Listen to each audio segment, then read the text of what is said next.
שלום חברים, אני בדרך כלל לא מדבר איתכם בשפה העברית בכל הערוצים שלי, אבל הפעם אני מאמין שהגיע הזמן. אני רוצה לפנות לכל החבר'ה שיש להם בערוצים ביוטיוב, טיק טוק, אינסטגרם, בכל המקומות האלה. במידה ואתם מנסים לספר לעולם מה שקורה אצלנו ואתם עושים את זה בעברית, אתם לא עשיתם בעצם כלום. אנחנו צריכים לדבר בשפות זרות ולספר לכל העולם על מה שמתרחש אצלנו בארץ. עכשיו, אני אתן לכם דוגמה אישית.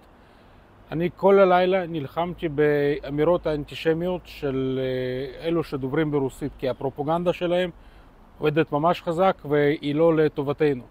אז מה שאני עושה, אני מספר לכל העולם בשפה הרוסית על מה שקורה. במידה ואתם יודעים שפה שנייה, שפה נוספת, לא משנה איזה איטלקית, לא משנה איזה, תעשו זאת בשפה הנוספת שלכם, כי אין לנו מה לצעוק לחבר'ה שלנו. חבר'ה שלנו, ישראלים, כבר הבינו שיש לנו אויב שאנחנו צריכים להילחם בו. נכון שיש את המטומטמים האלה שלא מסכימים איתנו, אבל עוד פעם, בהם נטפל אחרי זה. במידה ואתם רוצים לעזור לישראלים, ליהודים, לאחים שלנו, תעשו זאת בבקשה בשפה זרה כלשהי ולא בעברית. למה? כי אני כבר הסברתי.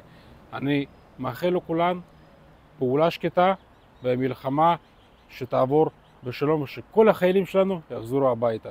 כל טוב.